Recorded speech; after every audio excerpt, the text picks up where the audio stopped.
नमस्कार साथियों, स्वागत है आप सभी का आपके अपने चैनल फर्स्ट चॉइस अड्डा पर। दोस्तों, इस वीडियो में हम देखेंगे कि ब्रांचेस क्या है अकाउंटिंग की। पर उससे पहले मैं आपको बता दूं, एक वीडियो और मैंने बनाई थी जो कि अकाउंटिंग प्रोसेस से रिलेटेड थी। अकाउंटिंग क्या होती है और मीनिंग और डेफिनेशन क्या है, तो वो भी आप देख सकते हैं।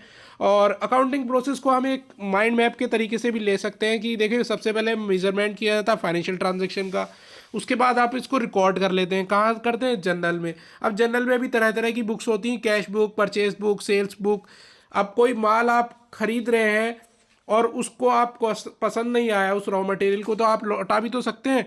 तो उसके लिए परचेज रिटर्न बुक बन जाती है। और कोई माल बेचा आपने और किसी को पसंद नहीं आया तो वो आपको लौटा रहा है, तो वो सेल्स रिटर्न बुक में रिकॉर्ड कर लिया जाता है। कुछ बिल्स पे किए जाते हैं, कुछ बिल्स आप रिसीव करते हैं, तो उनके लिए भी तरह तरह की बुक्स बनी होती हैं। और लास्ट में आपका जनरल प्रॉपर तो है ही। तो ये इस तरीके से जनरल के कुछ बुक्स हैं जो कि मेन बुक बाद में आती है। उसके बाद की एक मेन बुक आती है जिसको कहते हैं हम लेजर बुक। ठीक है, तो जनरल एक बुक है, इसकी कुछ सब्सिडरी बुक्स है, और सब्सिडरी बुक के बाद मेन बुक में आप इसकी पोस्टिंग करते हैं जिसको लेजर कहते हैं। लेजर में मतलब एक तरीके से एक कुछ सिमिलर ट्रांजेक्शन्स के लिए खाता खोल देना। अब कोई राम अकाउंट खोल देना, कोई श्याम अकाउंट, कोई सीता का अमाउंट अकाउंट, और उससे रिलेटेड जो भी लेन देन हो रहे थे वो उसी अकाउंट में लिखे जाते हैं। और लास्ट में बन जाती है समरी। समरी बहुत ज़रूरी होती है। देखो, कोई भी आप निबंध पढ़ते हैं फॉर एग्जांपल, और उसके लास्ट में आप कंक्लूजन देखते हैं, यानी सब कुछ उसका निचोड़ एक जगह आ जाता है। तो एक तरीके से समरी का मतलब क्या है, प्रेजेंट कर रहे हैं आप, कुछ प्रेजेंटेशन दे रहे हैं और उसको एक टेबुलर फॉर्म में दे रहे हैं, यानी ट्रायल बैलेंस मेंटेन किया जाता है। उसके बाद ट्रेडिंग प्रॉफिट एंड लॉस, और लास्ट में बैलेंस शीट। और उसके बाद एनालिसिस एंड इंटरप्रेट करते हैं कि भैया यार इससे क्या डिसीजन ले सकते हैं हम, है ना, क्या जजमेंट ले सकते हैं। और एनालिसिस मतलब संश्लेषण, विश्लेषण करना। एनालिसिस मतलब एनालिसिस करना, उसका सिंथेसिस करना, यानी एक तरीके से आप डिसीजन ले पाए, है ना। तो वो बहुत ज़रूरी होता है। और ये कब ले पाएंगे आप, तभी तो ले पाएंगे जब आप के लिए कोई अच्छी सी समरी बनाकर तैयार करके दे दे। तो वो समराइज किया जाता है, उसके बाद एनालिसिस होता है, और लास्ट में आप जो जिसको जो इन्फॉर्मेशन चाहिए होती है वो आप उसको प्रोवाइड करा देते हैं। तो ये आपको मैंने पिछली वीडियो में समझा दिया था। अब आगे पढ़ते हैं आज का हमारा जो टॉपिक है। देखो, आज का हमारा जो टॉपिक है वो है ब्रांचेस ऑफ अकाउंटिंग, है ना।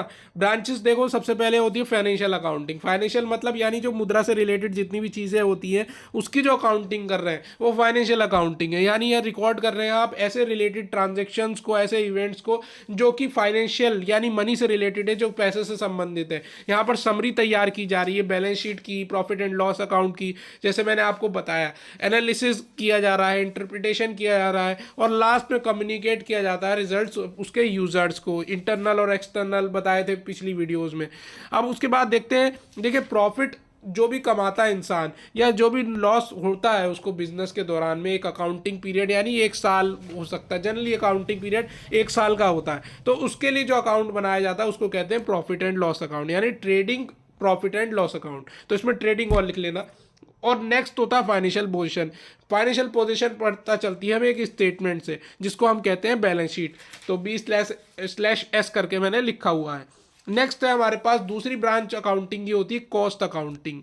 यहाँ पे कॉस्ट अकाउंटिंग का मतलब क्या होता है कि कोई भी प्रोडक्ट बन रहा है बिजनेस में, क्या होता है, कोई प्रोडक्ट बनता है ना। फैक्ट्री के अंदर प्लांट होता है, ऑफिस एक सेक्शन ऑफिस का होता है, एक प्लांट का होता है। वहाँ पे तरह तरह के प्रोडक्ट्स बनते हैं। तो आप आपका बिजनेस जिस चीज़ में डील करता है उसके लिए वो रॉ मटेरियल खरीदता है और उसके बाद फिनिश गुड्स बनाकर बेचता है। सिंपल क्या है, तो उसके लिए क्या है कि एक प्रोडक्ट बनाया जा रहा है। अब कोई भी प्रोडक्ट बनाया जाता है तो उसकी कॉस्ट क्या होनी चाहिए, किस चीज़, उसका सेल प्राइस कितना होना चाहिए, उसकी कॉस्ट प्राइस देखना कि ये इतने सामान का बैठेगा हमारे पास, यानी रॉ मटेरियल लगा, कुछ वर्क इन प्रोग्रेस में खर्चा आया, है ना, और लास्ट में एक तैयार होकर प्रोडक्ट बनकर तैयार होकर आया फिनिश गुड्स के रूप में। तो उसके लिए क्या कॉस्ट बनी वो हमें देखनी होती है। यानी ऑपरेशंस, प्रोसेस, एक्टिविटी, तरह तरह की ऑपरेशंस होती हैं ना, प्रोसेस से होकर गुजरता है प्रोडक्ट। तरह तरह के उसके लिए मशीन्स मंगाई जा रही हैं, परचेजिंग की जा रही है ना, और उसके बाद आपका कहीं ना कहीं प्रोडक्ट बनकर तैयार हो रहा है। तो ये जो ब्रांच है कॉस्ट अकाउंटिंग डील करती है कॉस्ट जो भी आ रही है उसको निकालना, असरटेन करना उस पार्टिकुलर प्रोडक्ट के लिए, और रिड्यूस करना, ज़्यादा से ज़्यादा बहुत हद तक रिड्यूस करना। अगर आप महंगा प्रोडक्ट बनाकर तैयार कर देंगे तो कौन खरीद लेगा उसे, कोई नहीं खरीदेगा। तो आपको एक बजट फ्रेंडली प्रोडक्ट बनाना होता है, उसके लिए कॉस्ट को रिड्यूस करना पड़ता है और कॉस्ट पर लगाम भी लगानी पड़ती है, यानी कॉस्ट को कंट्रोल करना पड़ता है, क्योंकि मार्केट में तरह तरह के अदर प्रोडक्ट, अदर कंपनीज भी होती हैं जो सिमिलर प्रोडक्ट बनाती हैं। तो अगर दूसरी कंपनी एक सस्ता प्रोडक्ट दे रही है और अच्छी क्वालिटी दे रही है तो लोग उसका प्रोडक्ट खरीदेंगे, आपका क्यों खरीदेंगे। तो आपको क्या करना होता है, आपको कंट्रोल भी करना पड़ता है कॉस्ट को साथ में। तो ये आप कॉस्ट अकाउंटिंग में सीखेंगे। नेक्स्ट है मैनेजमेंट अकाउंटिंग। मैनेजमेंट अकाउंटिंग क्या होता है? मैनेजमेंट अकाउंटिंग यानी ऐसी अकाउंटिंग जो कि प्रबंध से रिलेटेड है, यानी आप यहाँ पर क्या होता है, जो भी अकाउंटिंग इन्फॉर्मेशन है उसको जनरेट किया जा रहा है, उसको एक सही पार्टिकुलर फॉर्म में लिखा जा रहा है, उसको इस तरीके से मेंटेन किया जा रहा है जिससे कि सारे फंड्स, कहाँ से बिजनेस पैसा ले रहा है, कहाँ को पैसा लगा रहा है, ठीक है, उसका जो फंड है वो किस तरीके से मेंटेन किया जा रहा है, बैंक में पड़ा है तो कैसे पड़ा है, स्टॉक्स में पड़ा है तो स्टॉक्स में किस तरीके से लगा रखा है। तो हर चीज़ की देख रेख होती है इसमें। कॉस्ट देखी जाती है, प्रॉफिट देखा जाता है, बिजनेस प्रॉफिट कमा रहा है या लॉस कमा रहा है, और प्रॉफिट कमा रहा है तो हर साल उसका प्रॉफिट ग्रो कर रहा है या नहीं कर रहा है। यहाँ पर मैनेजमेंट अकाउंटिंग में सब चीज़ें देख रहे हैं। तो मैनेजमेंट अकाउंटिंग का मतलब क्या है कि मैनेजमेंट को हेल्प करना डिसीजन लेने में, ताकि वो एक प्रॉपर और पार्टिकुलर डिसीजन ले सकें किसी भी प्रोडक्ट से रिलेटेड। एड्रेस करना need of single user group, यानी जो भी एक सिंगल यूजर है, सिंगल यूजर कौन है ग्रुप का, यानी जो मैनेजमेंट है उसके लिए ही ये मैनेजमेंट अकाउंटिंग काम करती है। तो ये ब्रांच है वो उसी की नीड्स को, उसी की आवश्यकताओं को, किसकी आवश्यकताओं को, मैनेजमेंट की आवश्यकताओं को एड्रेस करने का काम करती हैं।